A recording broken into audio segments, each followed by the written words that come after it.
지난번에 히브리서 11장이 소개하는 모세의 믿음에 대하여 살펴보았습니다. 벌써 3주 전 일이 되었습니다. 모세가 장성하여 40세쯤 되었을 때 믿음으로 그가 어떤 선택을 하였는가를 함께 상고하였습니다. 모세는 그때 바로의 공주의 아들이라 칭함 받기를 거절하고 도리어 하나님의 백성과 함께 고난받는 그 길을 선택하였습니다. 그것을 가리켜 히브리서의 저자는 그리스도를 위하여 받는 능욕, 직역하면 그리스도의 능욕을 받은 것이라고 하였는데, 그게 왜 그리스도의 능력이 되는가를 우리가 살펴보았습니다. 이 히브리서 11장에요, 모세와 관련하여서 믿음으로 라는 말이 모두 4번 나옵니다. 그 중에 맨 첫 번째는 모세의 부모에게 해당되는 말이고, 나머지 3번은 모세 자신에게 해당되는 말입니다. 그 첫 번째가 그 23절 맨 앞에 그 믿음으로 아니에요. 그때 그 믿음은 그 모세의 부모의 믿음을 가리키겠고요. 두 번째가 지난번에 우리가 살펴본 그 24절에 나오는 그 믿음으로입니다. 그 내용이 24, 25, 26절 석절에 나왔고 우리가 그 내용을 보았습니다. 오늘 살펴볼 세 번째, 네 번째 그 믿음으로가 27절, 28절에 나옵니다. 27절, 믿음으로 애굽을 떠나 임금의 노함을 무서워 아니하고 곧 보이지 아니하는 자를 보이는 것 같이 하여 참았으며 믿음으로 유월절과 피 뿌리는 예를 정하였으니 이는 장자를 멸하는 자로 저희를 건드리지 않게 하려 한 것이며.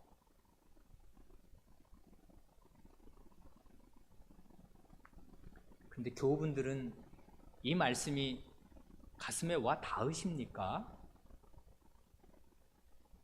지금 읽은 이 구절이요, 이게 정말 본받고 싶은 너무나 훌륭한 믿음의 발휘라고 생각되십니까? 그래, 이 구절을 읽을 때 그 의문점이나 어떤 마음의 어려움이 떠오릅니다. 그래, 우리 마음에 있는 의문점이나 그 어려움을 할 수 있는 대로 풀어가면서 이 구절의 말씀을 찬찬히 살펴보려고 합니다. 맨 먼저 제기되는 의문은 이런 것입니다. 아니, 지금 이 27절 말이에요. 아니, 이게 지금 모세의 대표적인 믿음의 행위인가?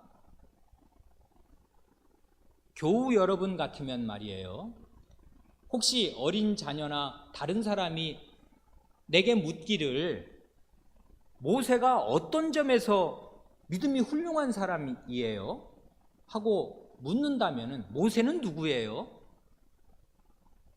훌륭한 믿음의 사람이지 뭐가 훌륭한데요? 하고 묻는다 그러면은 뭘 꼽으시겠습니까? 교회 오래 다니신 분 같으면 꼽을 예들이 마음에 많이 떠오를 것입니다.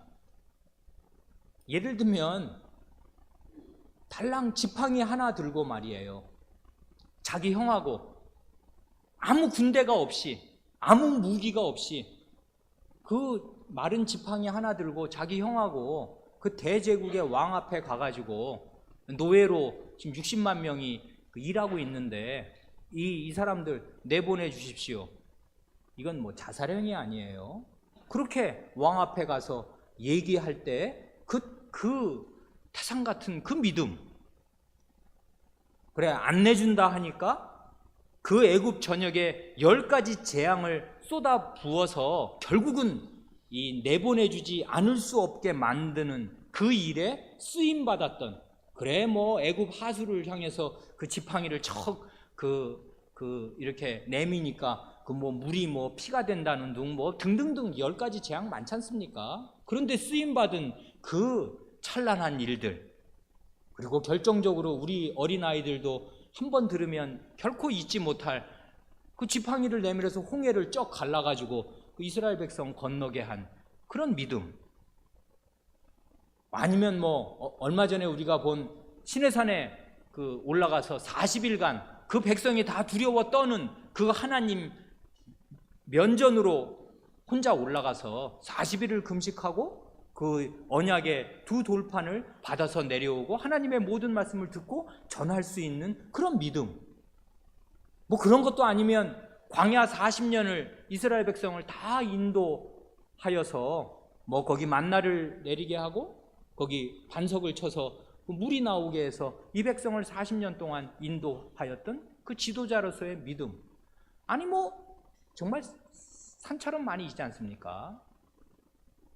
그런 거 다 어디 가고 지금 희한하게 말이에요. 히브리서의 저자는 그런 빛나는 예들, 그런 승리를 거둔 사건들, 그런 것들은 정말 단 하나도 언급하지 않습니다.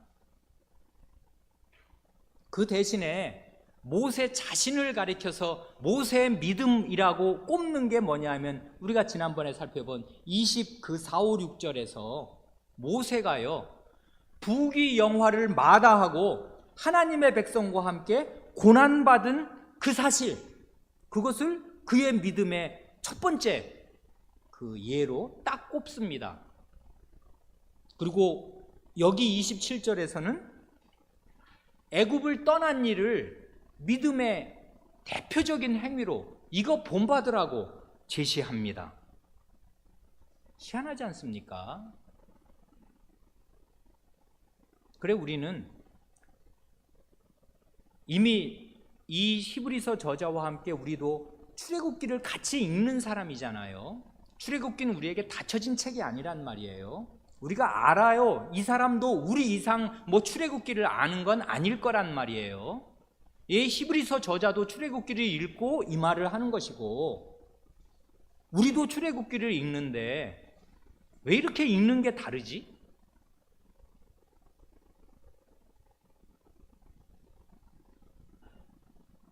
뭘 지금 이 히브리서의 저자는 이 회중에게, 자기의 이 편지를 받는 1차 독자들에게 뭘 말하고 싶은 것입니까?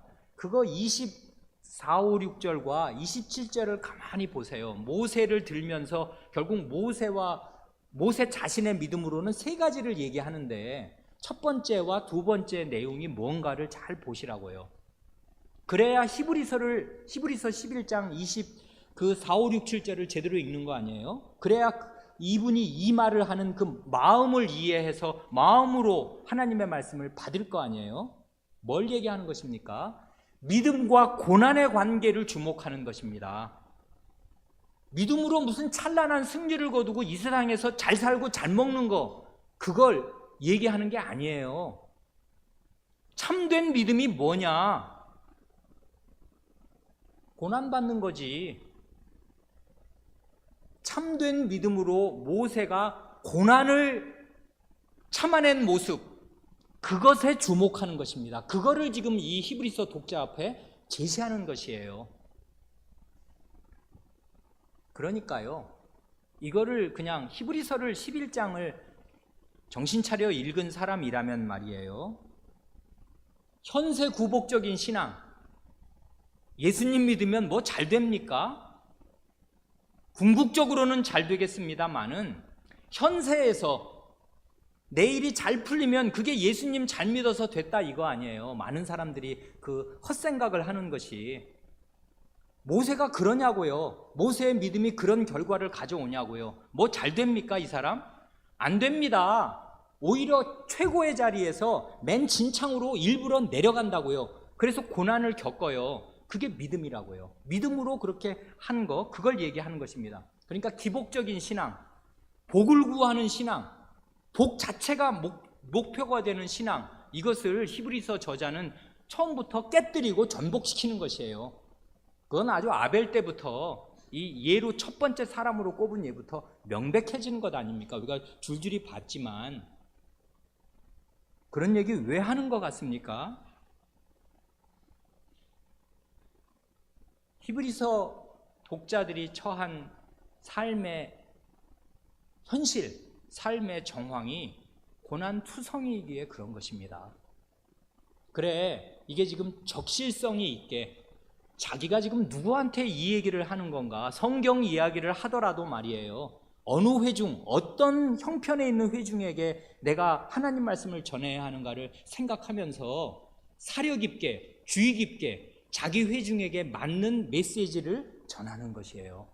그래서 모세의 믿음을 얘기할 때 모세가 믿음으로 고난받는 얘기만을 골라서 얘기하는 것입니다.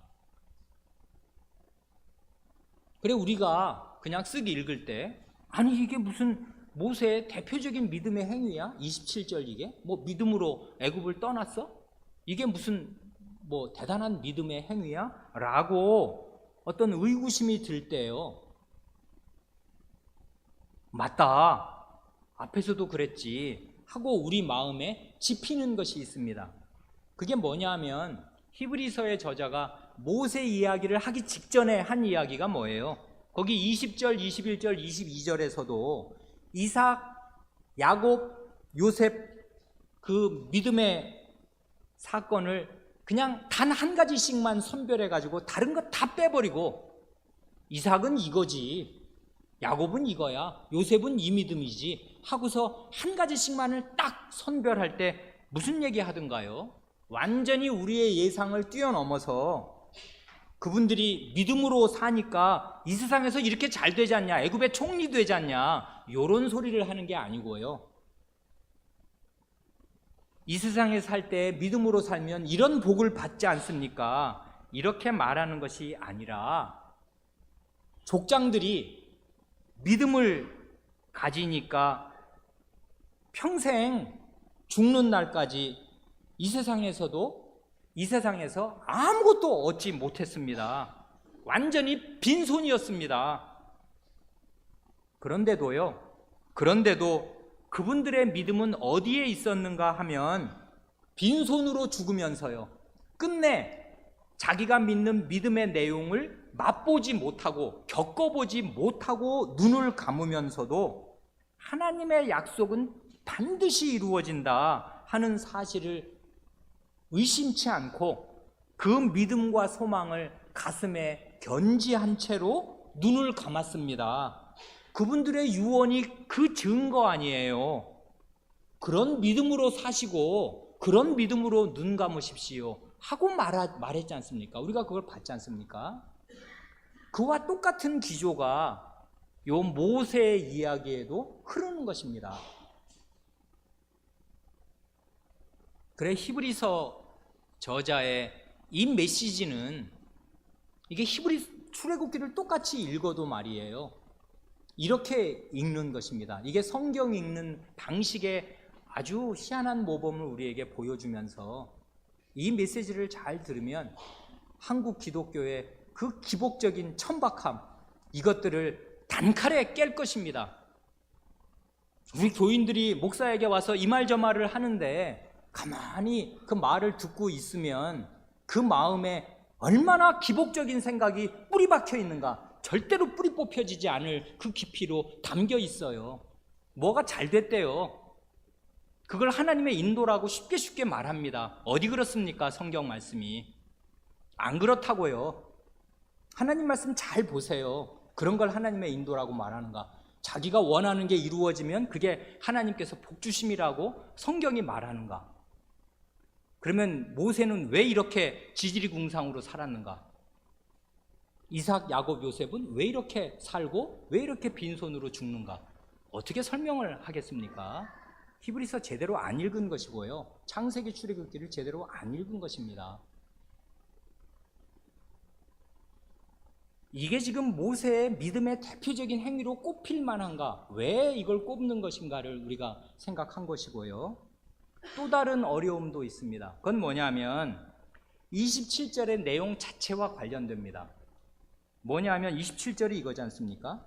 믿음으로 애굽을 떠나 임금의 노함을 무서워 아니하고 곧 보이지 아니하는 자를 보는 것 같이 하여 참았으며 라고 말하는데, 우리가 아까 오늘 성경 본문으로 출애굽기 2장과 여기 요 구절을 같이 히브리서 11장을 같이 읽었지 않습니까? 그런데 우리가 출애굽기를 척 펴서 아까 우리가 읽은 그 2장을 보면 말이에요, 아니 지금 히브리서 저자가 하는 말과 정반대예요. 뭐가 정반대라는 것입니까? 모세는요, 자기가 애굽 사람을 쳐 죽인 일이 드러나니까 탈로가 결국 났지 않습니까? 그 일이 원래 사람 있나 없나 보고 아무도 없음을 보고 이제 자기 형제를 치는 거, 형제 애가 있었어요. 나는 누구다? 자기 정체성이 이미 형성된 거예요. 40살쯤 되었을 때는 나는 히브리 사람이야. 저게 내 형제고 저 노예들이 내 동포야. 이런 데 대한 확실한 의식이 있었는데 이 애굽 사람이 이제 이 히브리 사람을 학대해서 함부로 막 그 노예를 옛날에는 굉장히 험하게 다루는 거 아닙니까? 막 학대를 하는 걸 보고 이게 참지 못하고 이 자를 내가 가만둘 수 없다 해서 죽였지 않습니까? 근데 그 일이 탈로가 났어요. 탈로가 나니까 바로가 찾은 것입니다. 이놈이 원래 뿌리가 히브리 놈인데 이게 이 지 동족을 싸고 돌면서 이게 우리 애굽, 이 말하자면은 그 간역자, 이 노동, 이 감독일 텐데 애굽 사람을 죽였단 말이야. 너 이리 와 해가지고 이 모세를 바로가 찾으니까 그때 바로 앞에 가면 어떻게 되겠습니까? 이 사람을 문초해서 이 사람이 가진 소신을 있는 대로 밝히면 죽을 거란 말이에요, 아마도. 그러니까 모세가 두려워서 딴 나라로 도망을 갔습니다. 그거 출애굽기 2장에 명명백백하게 나온단 말이에요. 그런데 왜 히브리서의 저자는 희한하지 않습니까? 믿음으로 애굽을 떠나 임금의 노함을 무서워 아니하고, 왜 이렇게 말하냐고요. 이러니 성경이 좀 모순된 것처럼 느껴지지 않습니까? 아까 우리 출애굽기 2장 14절 하반절부터 이러지 않습니까? 내가 애굽 사람을 죽인 같이 나도 죽이려느냐? 이렇게 그 자기 동포 그 잘못하면서 자기 동포를 막 친 사람이 그 다음날 따져 물으니까 모세가 두려워하여 가로되, 거기 두려워한다고 분명히 나왔거든요. 두려워하여 가로되 일이 탈로 되었도다. 바로가 이 일을 듣고 모세를 죽이고자 하여 찾은지라 모세가 바로의 낯을 피하여 미디안 땅에 머물며. 아니 이게 명명백백한 하나님 말씀이 있는데 모세가 바로를 두려워한 것이 틀림없는 사실인 것처럼 보이는데 왜 이렇게 히브리서 저자는 말하면서 이걸 믿음의 행위로 꼽는가? 이거 잘 이해되십니까? 그래, 이 구절이 상당히 어렵다고요. 이게 역대 대대로 어려웠습니다. 몇백 년 동안 어려웠습니다. 이게 큰 숙제라고요. 잘 안 풀려요. 그래서 대대로 이견이 있었습니다. 이 27절을 놓고서요, 이 믿음으로 애굽을 떠나 할 때 그 애굽을 떠나가 언제일을 가리키는가, 이것에 대해서 사람들의 생각이 갈렸습니다. 여기서부터는 좀 제가 말씀드리는 내용이 어려울 것입니다. 그래, 이 논리를 잘 못 따라오면 졸릴 것입니다. 이 구절이 어렵기 때문에 그래요. 칼빈 선생을 비롯해서 현대까지 오는 여러 쟁쟁한 성경학자들은 이 27절에 믿음으로 애굽을 떠나 할 때 그 애굽을 떠난다는 말을, 애굽을 떠나는 게 그게 진짜 출애굽 아니에요. 우리가 알고 있는 나중에 출애굽 사건이라고 생각합니다.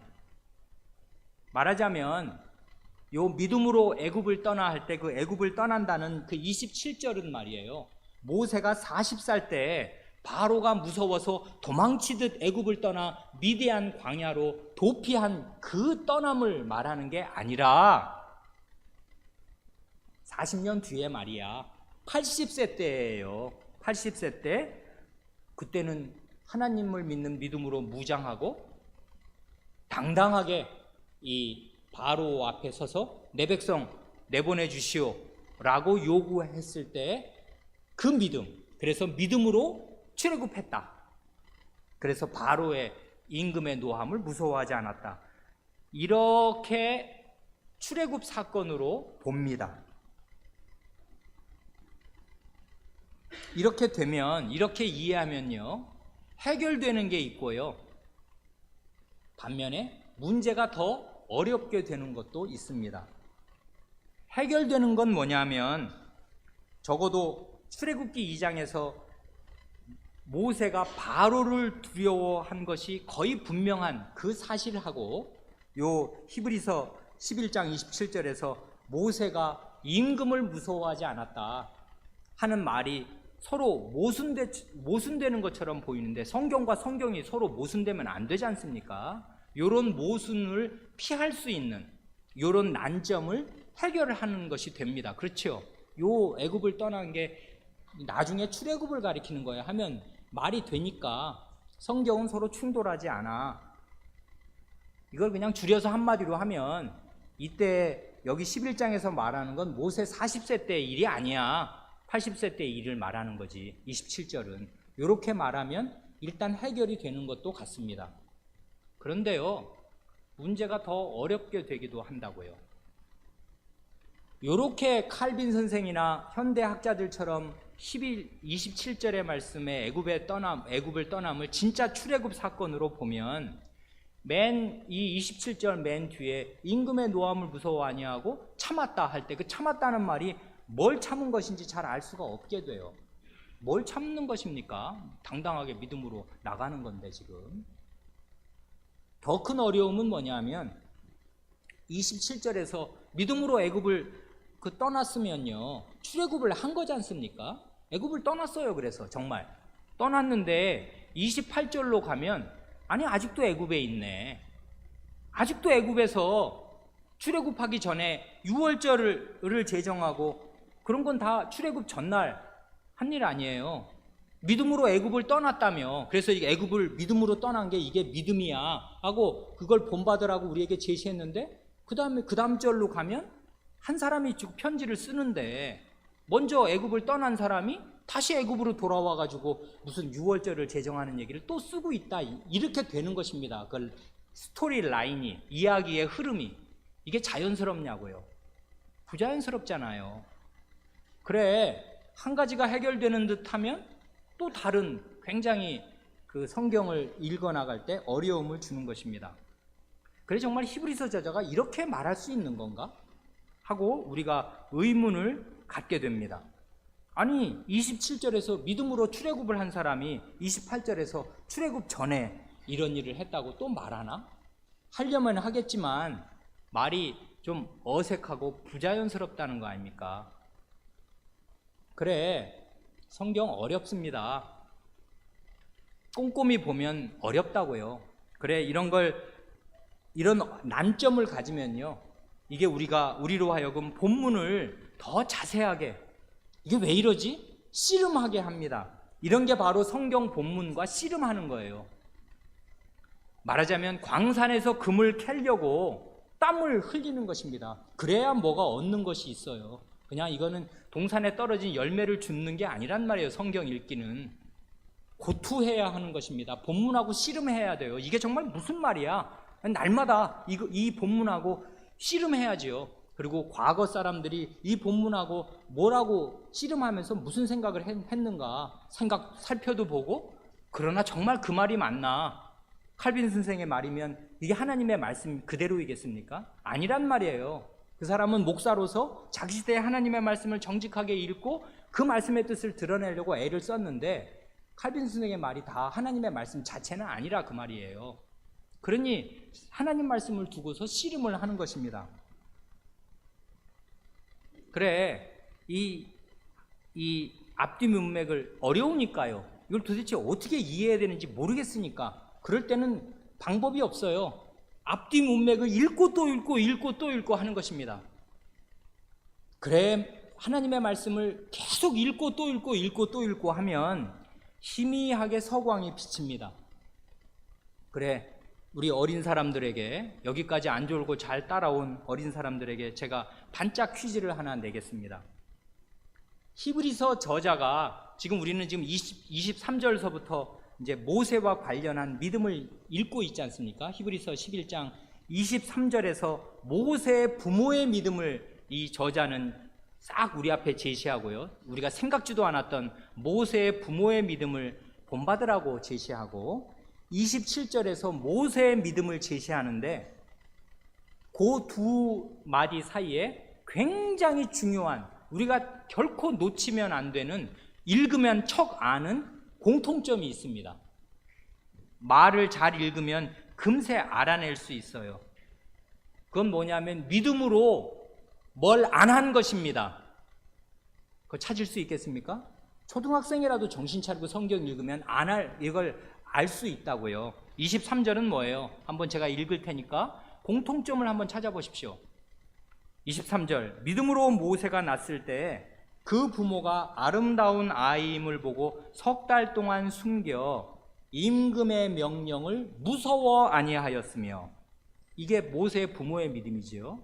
그럼 모세의 믿음은 27절, 믿음으로 애굽을 떠나 임금의 노함을 무서워 아니하고 곧 보이지 아니하는 자를 보는 것 같이 하여 참았으며. 무슨 공통점이 있습니까? 뭡니까? 임금을 무서워 아니한 것입니다. 임금의 명령을 무서워 아니하든지 임금의 진노를 무서워 아니한 것, 임금을 무서워하지 않은 것, 이거를 그 중요한 공통점으로 히브리서 저자가 제시합니다. 그러니까 히브리서 저자가 주목하고 강조하는 건 이거예요. 임금의 명령이나 진노를 안 무서워했다. 이건 뭘 말해요? 국가 공권력, 국가 권력, 정부의 그 무시무시한 탄압이 예상되는 상황에서 마음에 가득한 두려움을 믿음으로 극복해내었다. 그 얘기를 하려는 것입니다. 그 모세의 부모에게 한 말을 똑같이 가져다 쓰지 않습니까? 그러면 여기서 해결의 실마리가 서광이 비친단 말이에요. 뭐냐 하면 모세의 부모가 임금의 명령을 무서워 아니하였다 그러는데, 그 말이요, 그 마음에 손톱만큼도 두려움을 안 느꼈다, 그 얘기 같으십니까? 그러겠습니까? 그게 지금 믿음이라고 얘기하는 겁니까? 그러면 계속 자기 아이 데리고 살고 길러야지 왜 석 달밖에 못 길러? 그리고 석 달 뒤에는 왜 집안에서 내보내? 임금의 명령을 무서워 아니하였다는 말은 손톱만큼도 그 마음에 두려움이 없었다, 그 말이 아니라요. 결국 석 달밖에 못 숨겼어요. 그러나 중요한 게 뭐냐 하면, 히브리서 저자가 그 부모의 마음에서 콕 집어낸 게 뭐냐 하면, 국가 통치자의 살벌한 명령, 사내 아이 낳으면 다 나일강에 집어 던져, 이런 정말 무시무시한 이 명령, 그 명령이 자기가 낳은 아이 죽이라는 얘기인데, 그 명령으로 작용하려면 얼마나 많은 살벌한 그 도구가 동원이 되어야 그 명령이 시행이 되겠습니까? 그냥 말하면 그냥 다 하는 것입니까? 안 할 거 아니에요. 근데 하게 만들어야지. 그러면 정말 살벌한 거지 않습니까? 분위기가. 그러니까 석 달밖에 못 숨긴 거죠. 이런 살벌한, 이런 통치자, 국가 공권력의 명령이 있었지만은 그 명령에 완전히 압도된 나머지 두려워 벌벌 떨면서 사내 아이를 낳자마자 난 살아야지 어떡하냐, 애야 또 낳으면 되는 거 아니야 하고서 나일강에 던져버린 게 아니다, 그 말입니다. 나일강에 그렇게 낳은 아이를 수장시킨 게 아니라, 모세의 부모는요 어떤 믿음이 있었냐면은 태어난 이 아기가 하나님께 아름다운 아이임을 보았다고 우리가 봤지 않습니까? 하나님께서 이 아이를 선하게 여기신다 하는 사실을 어떤 방식으로든 이 사람이 알았습니다. 하나님께서 이 아이를 좋게 보신다, 그런 아이를 내 손으로 죽일 수야 없는 거지 하고서 어떻게든지 자기가 할 수 있는 한 그 두려움을 극복해내면서, 왜냐하면 하나님께서 이 아이를 아름답다고 보셨으니까 그 하나님에 대한 믿음으로 두려움을 이겨내면서 숨길 때까지 숨겼어요. 그리고 나서 더 이상은 도저히 어떻게, 이제는 얘도 죽고 나도 죽고 다 죽게 생겼어. 그러니까 어떻게, 이제는 내보내야 되는데 내보낼 때도 그냥 나일강에 빠뜨린 게 아니라 어떻게든지 살려보려고 갈대상자에 넣어서 이 아이를 거기다 물 위에 띄워놓았다, 그것입니다. 그 믿음, 바로의 임금의 그 살벌하고 두렵고 다른 사람은 다 아마 복종했을 그 명령을 이 사람은 하나님에 대한 믿음으로 극복해내면서 할 수 있는 데까지 했습니다. 석 달, 90일 한 거예요. 그랬는데 하나님이 그 믿음을 써주셔가지고 이런 걸출한 자기 백성의 구원자를, 말하자면 이 백성에게 주신 것 아니에요. 부모의 그런 믿음이 없었으면 임금의 명령을 무서워했지요, 당연히. 그러나 그 무서워했지만 하나님을 믿는 믿음으로 그 두려움을 극복해낸 그 믿음, 그걸 얘기한 거 아니에요. 모세의 부모의 정황을 보면 바로의 명령, 임금의 명령을 무서워 아니했다는 말이 정황이 이해가 되지 않습니까? 이게 진짜 아무런 마음에 무슨 두려움이 없이 철판 깔아가지고 죽이려면 죽여라, 마음대로 해라, 하나님이 나와 함께 하신다, 이렇게 되는 것입니까? 안 된다고요. 사람이 그렇게 할 수도 없는 것이고. 그렇지만 이런 걸 가리켜서 임금의 명령을 무서워 아니하였다라고 말할 수 있고 말한 것이에요. 같은 얘기를 모세에게 또 쓰지 않습니까?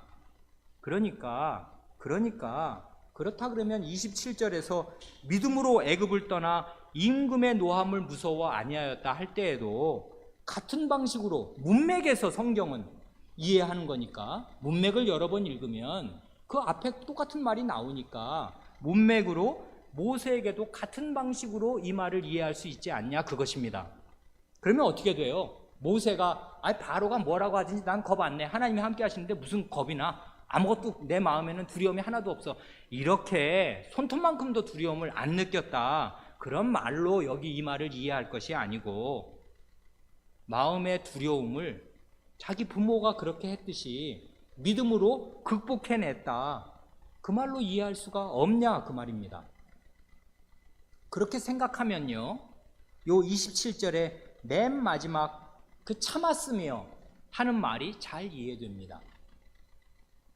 두려움을 견딘다고요. 하나님을 믿는, 보이지 않는 그 하나님을 믿는 믿음이 있어서 두려움을 참아내는 것입니다. 거기에 압도되어서, 두려움에 압도된 나머지 불신의 길, 불순종의 길로 가지 않고 하나님께 순종하는 길로 부모도 갔고 모세도 간 것입니다. 그런 면에서 이 사람은 그 아버지의 그 아들이고 그 어머니의 그 아들입니다. 부모의 믿음을 그대로 자기도 행한 것이에요. 결론적으로 두 가지를 정리해서 말씀드리고 말씀을 마치겠습니다. 첫째는 이것입니다. 그럼 궁금한 건 이거지 않습니까? 모세가 그렇게 임금의 진노, 이놈 누구야, 모세 당장 데려와, 이놈 잡아와, 가만 안 둘 거야, 바로가 그러면 그 끝장입니다. 바로의 권세가 얼마나 강력한 권세예요. 옛날에 그 제국의 왕의 권세라는 것은 정말 나는 새도 떨어뜨리는 거 아니에요. 그런 임금의 노함을 무서워하지 않고 그 마음의 두려움을 극복할 수 있었던 비결이 뭐냐, 그거지 않습니까? 여긴 아예 딱 27절에 명문으로 박아놨어요. 그 비결은 이것입니다. 보이지 아니하는 자를 보는 것 같이 하여 참은 것입니다. 이게 결국은 두려움을 이기는 비결이라고요. 보이지 않는 하나님 안 보이죠. 모세도 못 보고 우리도 못 봐요. 그런데 그 보이지 않는 하나님이 안 보이시면 안 계신 것입니까? 그 보이지 않지만 살아계시는 그 하나님을 믿음의 눈으로 계속 바라보는 것입니다. 이거 현재 진행형이라고요. 믿음의 눈으로 계속 하나님을 바라보는 것이에요. 주목하는 것입니다. 그럴 때 마음에 그 얼음장같이 가득했던 그 두려움이 살살살 이 봄의 이 얼음장이 살살살 녹듯이 녹는 것입니다. 그래 견딜 수 있게 됩니다. 상황을. 그리고 불신의 길로 가지 않게 됩니다. 그러니 대단히 두려운 상황에 처한 성도 여러분, 형제자매 여러분, 그 두려운 상황에 압도되지 마시고, 중병이 왔습니까? 큰 사고가 왔습니까? 이제 가게 형편이 길바닥에 나앉게 되었습니까? 두렵지 않습니까? 어떻게 믿음이 있으면 그런 거 하나도 껐떡없고 괜찮습니까? 그건 사람 아니라고요. 그렇게 안 돼요. 어떤 사람도 그렇게 안 됩니다. 두려운 상황은 두려운 것이에요. 그러나 그런 두려운 상황에 압도되느냐 압도되지 않느냐가 그 믿음의 차이라고요. 지금 그걸 얘기하는 것입니다. 이 얘기 왜 하는 것 같습니까? 히브리서 저자가 이 사람들 처한 상황을 10장에서 우리가 본 대로 이 사람들 큰일 난 것이에요. 예수님 믿으면 감옥에 가야 되고요, 예수님 믿으면 전 재산이 없어진다고요. 여러분, 재산 중에 한 2천만 원만 손해를 봐도 눈앞이 캄캄하잖아요. 2억이 없어지면 전 재산이 없어지는 거 아니에요. 아파트가 날아가요. 그러면 어떻게 살아요? 하늘이 노랗잖아요. 그런데요, 그런 상황에 처한 것입니다, 이 히브리서 전체가. 그리고 근데 그 상황을 가져온 주범이 누군데요? 국가 공권력이라고요. 로마 황제, 나는 새도 떨어뜨리는 그 거대한 세계 대제국이 예수 믿는 사람들을 압박합니다. 믿으면 살 수가 없게 지금 만든다고요. 이런 상황에 히브리서 독자들이 지금 처해 있다고요. 그러니 이 독자들에게 히브리서 저자는 할 말이 있는 것인데, 그 할 말이 뭐예요? 임금의 노함을 믿음으로 무서워 아니하는 거지. 모세가 그랬지 하고 말하면 히브리서 저자들은 딱 내 상황입니다. 그게 지금 마음에 딱 와닿는 거예요. 모세가 무슨 홍해를 가른 얘기 해봐야 그게 무슨 소용이 있어. 지금 이 상황에서 내가 홍해를 어떻게 갈라? 그건 나한테 본받을 얘기가 아니에요. 그것도 물론 그것대로 뜻이 있겠습니다만은 히브리서 저자는 그런 얘기를 다 빼고 요 얘기를 골라서 모세의 믿음으로 제시하는 이유가 있는 것입니다. 왜 그래요? 고난에 처한, 근데 그 고난은 국가 공권력의 자행하는 폭력으로부터 오는 고난이라고요. 다 이렇게 생겼어요. 근데 모세는 그거를 자기가 자발적으로 그 길로 걸어 들어가기도 했을 뿐 아니라 그 일을 하였을 때 과연 그에게 목숨이 왔다 갔다 하는 고난이 오는 것입니다. 지금 왔어요. 그런데 믿음으로 그 두려움을 이겨낸 것이라고요. 그거를 우리 앞에 제시하는 것입니다. 그래, 그 모세 그 믿음과 같이 하려면 어떻게 해야 되나? 어려운 일이 우리 교회에 계속 생기지 않습니까? 지금 끔찍하지 않습니까? 이런 일을 겪는 당사자가 되면 이건 희망이 안 보인단 말이에요. 이게 끝이 나야 말이지. 끝이 안 나요. 한 1, 2년 고생하고 말면 그러면 견뎌볼 만 하겠는데 끝을 알 수가 있나? 이삭, 야곱, 요셉 죽을 때까지 끝이 안 난 것이에요. 그렇게 하고 죽은 것입니다. 근데 믿음을 가지고 죽었습니다. 모세, 이 사람 평생 좋은 꼴 봤습니까? 못 봤습니다. 120살까지 사는 동안 앞으로 80년이 가시밭길이라고요. 좋은 꼴 못 봤습니다, 이 사람. 그랬는데 믿음으로 살았습니다. 믿음으로 고난을, 그리고 그 무서운 두려움을 이겨냈습니다. 그걸 얘기한다고요. 그 모세의 믿음은요, 그걸 그냥 여기 성경에 나온 대로 요약을 하면 모세의 믿음의 원천, 그거는 26절 마지막 말과 27절 마지막 말이 쫙 보여줍니다. 그거지 않습니까? 26절의 마지막 말, 상 주심을 바라봤다. 애굽의 모든 보화보다 더 큰 하나님의 보상, 하나님의 상이 있다는 걸 모세는 바라봤다. 모세는 본 것이에요. 계속 보고 있었어요. 눈을 고정을 시켰다고. 그래야 믿음이 유지되고 생기고 자라는 것입니다. 하나님의 보상이 있어. 이건 내가 이 세상에서 얻을 수 있는 어떤 것보다 100만 배 큰 거지. 그러면 됐지. 이게 대차대조표 계산 끝났어요. 근데 그게 그 다음날 되면 생각도 바뀌는 것입니다. 사람 마음 12번도 더 바뀌어요. 그 다음날 되면 이거 내가 잘했나? 이거 내가 사지로 죽을 곳으로 내가 자처하는 거 아니야? 이거 내가 판단 제대로 한 건가? 다시 하나님의 보상을 바라보는 것입니다. 하나님이 뭘 약속하셨지? 하나님의 약속이 그게 무산될 수가 있나? 하나님이 내게 뭘 약속하셨지? 우리 믿는 사람에게 뭘 약속하셨지? 그걸 계속 바라보는 것이에요. 하나님의 상주심을 바라봤습니다. 그 다음에 그 27절에서는 보이지 아니하는 자를 보는 것 같이 하였습니다. 하나님이 안 보이지만 하나님이 내 눈앞에 살아계신 것처럼, 보는 것처럼 계속 믿음의 눈으로 하나님을 바라보는 것입니다. 이게 바로 요 두 가지가요. 하나님의 보상, 그다음에 하나님 자신을 계속 바라보는 거. 요건 히브리서 앞뒤를 11장 앞뒤를 잘 읽으면 그게 바로 11장 6절에서 말한 믿음의 요체 아니에요? 믿음이 없이는 기쁘시게 못하나니 하나님께 나아가는 자는 반드시 두 가지.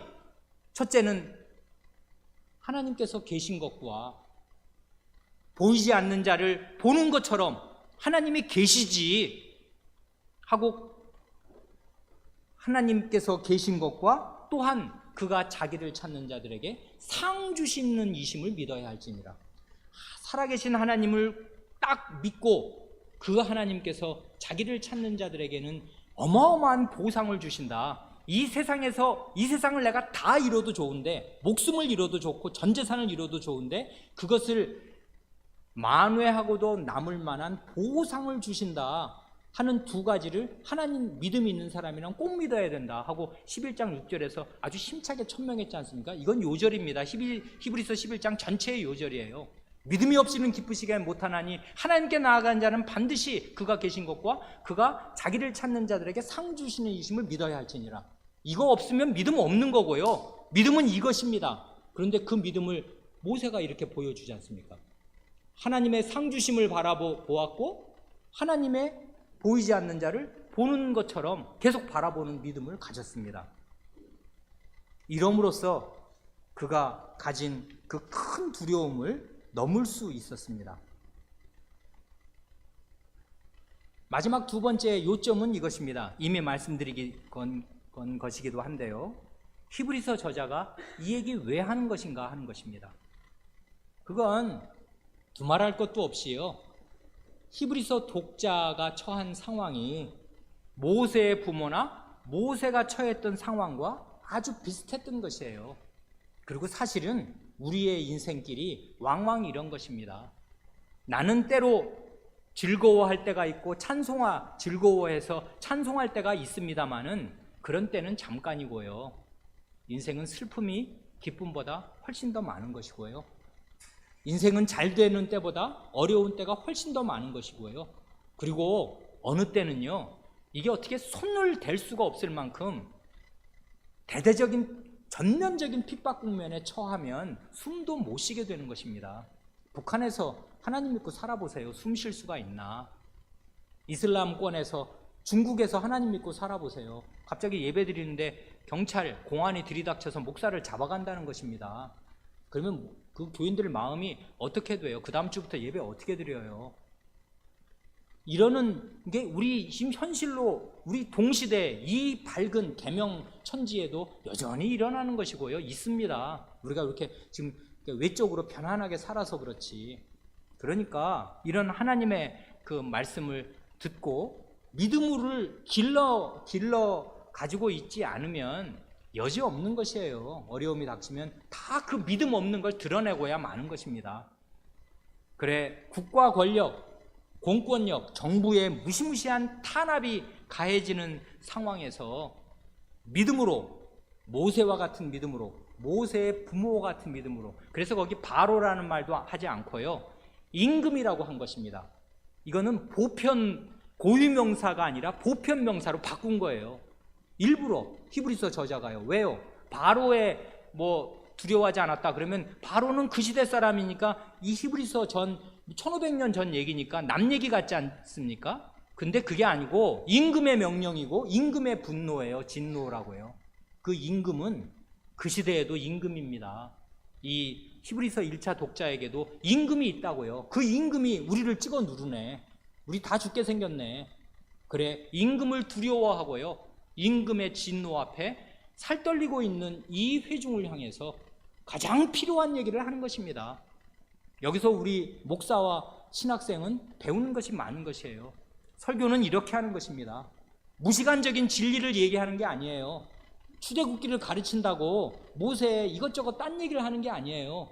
이 어려움 가운데 고난 가운데 처한 회중에게 정말 필요한 진리를 선별해서 적실하게 현실에 맞게 적용해서 지금 딱 일러주잖아요. 이게 뭐 지어낸 얘기가 아니고 성경에 있는 얘기를 갖다 쓰지만 출애굽기 읽을 때 이렇게 읽는 것입니다.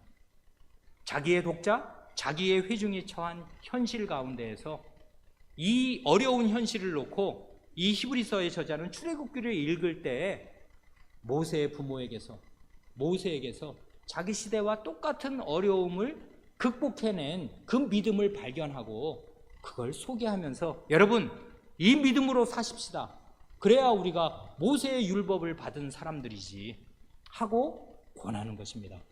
이런 성경, 이게 이제 히브리서의 저자가 출애굽기를 읽은 그 결론이 히브리서 11장 그 몇 절인데 그게 우리에게 다시 성경으로 이렇게 내려와서 오늘 우리에게 똑같은 교훈을 주지 않습니까? 우리는 다행히 무슨 국가 공권력의 탄압을 받는 그런 시대에 살지는 않습니다만은 왜 어려움이 없습니까? 죽을 것 같은 두려움, 살 수가 있나 이거, 언제 끝나나 이거 하는 큰 신체적인, 경제적인, 그리고 정신적인, 때로는 영적인 어려움이 쏟아 닥친다 그것입니다. 그럴 때 어떻게 살 건가, 어떤 믿음으로 살 건가를 이 히브리서 저자가 너무나 생생하게 가르쳐 줍니다. 이 27절은 그래서 뜻 있습니다. 이걸 굳이 출애굽 때의 이야기라고 볼 필요가 없어요. 앞뒤를 자세히 읽으면 서광이 비칩니다. 성경은 이렇게 읽는 것입니다. 씨름해야 돼요. 기도하겠습니다.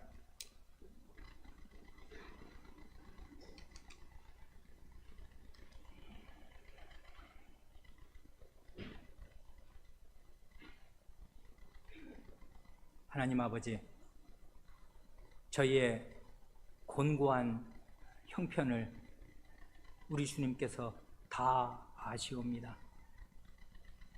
저희는 이런 데서 어떻게 헤어날 수가 없사오며 언제 끝날지 알 수도 없사옵고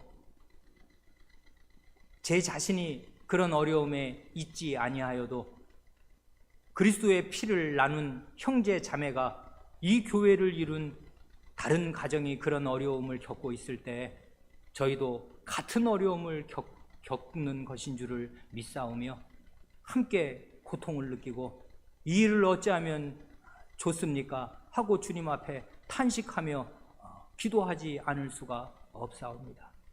이럴 때 주님께서 저희에게 히브리서 11장의 말씀으로 찾아오시고 모세의 부모의 믿음을 일러주시고 족장들의 믿음을 가르쳐 주시며 모세 자신이 어떻게 하였기에 그가 믿음의 사람으로 일컬어지는가를 알려주시옵니다.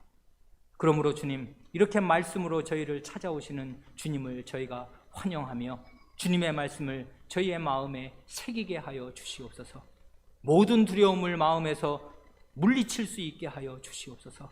사실은 저희는 두려움에 압도되는 때가 많사오며 벌벌 떨고 어찌할 줄을 모르며 낙담하고 아무 희망도 없이 아무 기쁨도 없이 사는 때가 허다한 믿음이 약한 자들 아니옵니까? 하나님의 말씀으로 저희의 믿음을 붙들어 주시고 불러일으켜 주시고 견고하게 세워주셔서 모세와 같은 믿음으로 고난을 견디게 하시며 무서움을 이기게 하시고 그러기 위하여 보이지 아니하시는 하나님을 보는 것 같이 계속 주목할 수 있게 하여 주시고 하나님께서 저희에게 무엇을 약속하셨는지를 굳게 믿고 그 보상을 계속 바랄 수 있게 하시옵소서. 우리 구주 예수님의 이름으로 기도하옵니다. 아멘.